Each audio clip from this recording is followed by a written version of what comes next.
dos invitados, Martín Ostolaza, nuestro habitual consultor de opinión pública, y Ricardo Petunchi, analista político de Suma Política.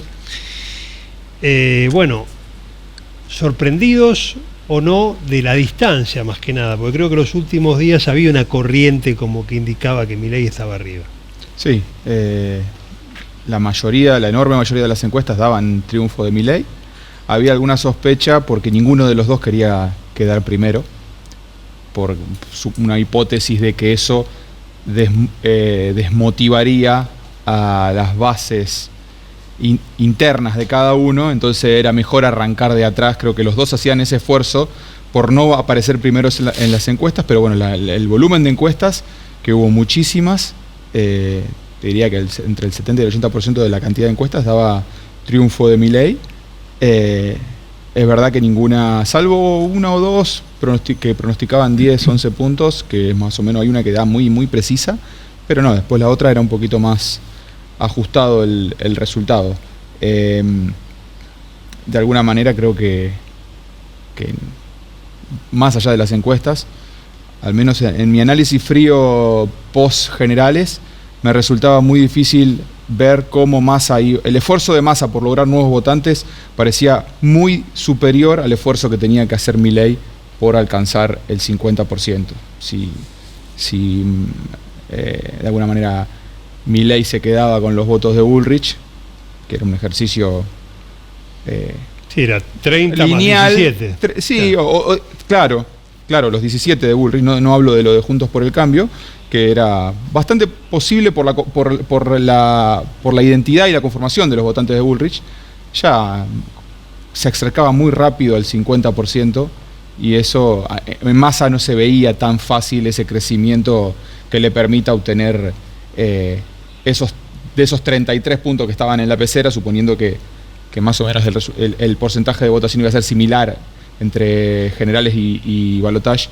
De esos 33 puntos que faltaban, Massa tenía que alcanzar 13, y parecía que no era el ejercicio, no resultaba tan simple de crecimiento en uno como en otro. ¿Ricardo? Sí, me sorprendió la distancia, obviamente, la diferencia. Pensé que iba a ser más exigua. Y después ese mapa me llamó anoche mucho la atención, porque estamos hablando de una victoria pero muy, muy extendida territorialmente, digamos, ¿no? Solamente 3 provincias, incluso en la provincia de Buenos Aires, donde Kicillof venía de ganar con holgura la gobernación, termina muy apretado, digamos. Entonces estamos hablando de provincias donde el peronismo habitualmente es muy fuerte. Nadie dudaba que el peronismo arrasaba en Tucumán, por ejemplo. No ganó Tucumán. Era una provincia donde todo el mundo descontaba, y de hecho había ganado con claridad en la primera vuelta.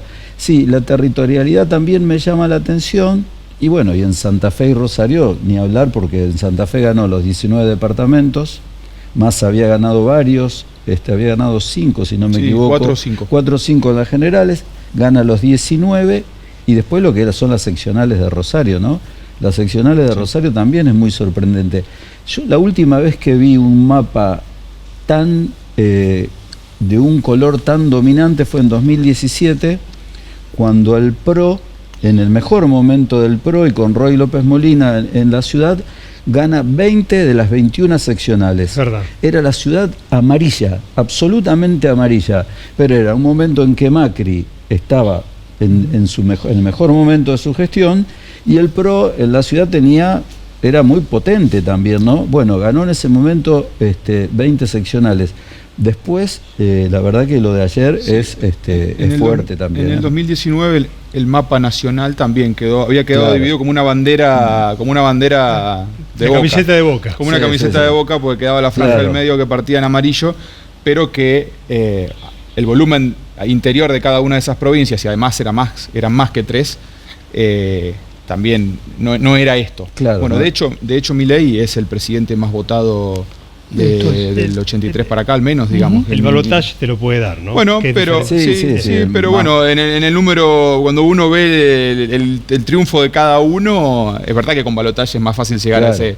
Bueno, Cristina en el 2011 no hubo balotaje, y quedó a un punto de ese 55 de anoche. Claro, por eso. Cuando gana Menem dice: anuncia la muerte de las ideologías, recuerdo. Digo, ahora, actualmente, los argentinos, ¿somos más pragmáticos a la hora de votar?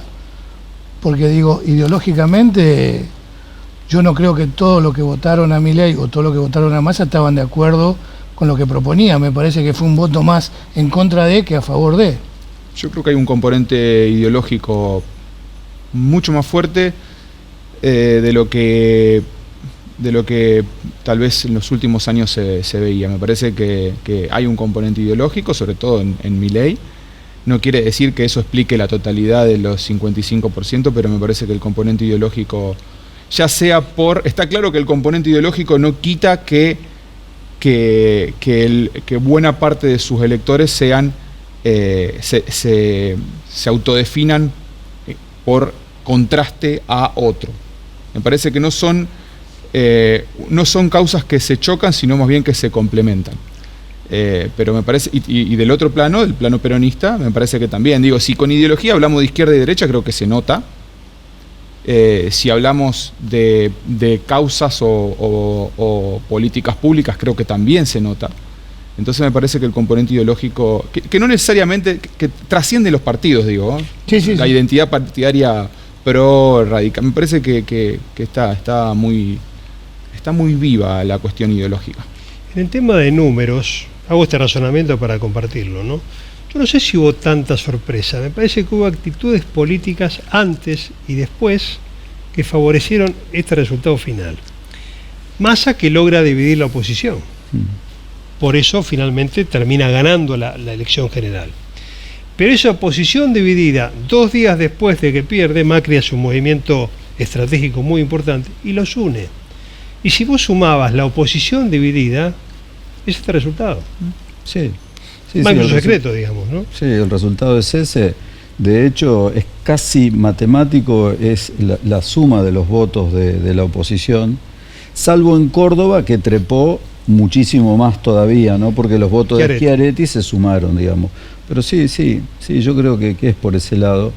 De todos modos, yo creo que, perdóname, y retomando lo que vos decías, no estoy tan convencido de esa fractura ideológica. Yo creo que no necesariamente los votantes de Milei comparten su agenda política. De hecho, no me parece que compartan esa agenda. Sí comparten y sí vieron en Milei a la persona apropiada para resolver una cuestión central que padecemos los argentinos, que es la economía y la inflación. El electorado creyó básicamente que Milei era la persona que podía resolver esta situación y que sus propuestas nos podían sacar de esta situación.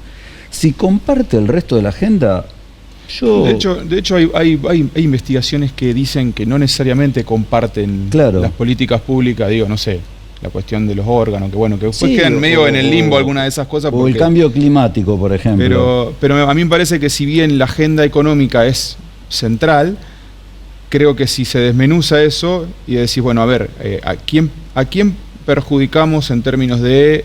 Porque digo, alguien de algún lado tienen que salir los recursos, Milei mismo dice los recursos son finitos. Digo, ¿a quién...? ¿Desde dónde se va a hacer el ajuste? Y me parece que ahí aparece el rasgo ideológico, digo, en ese punto.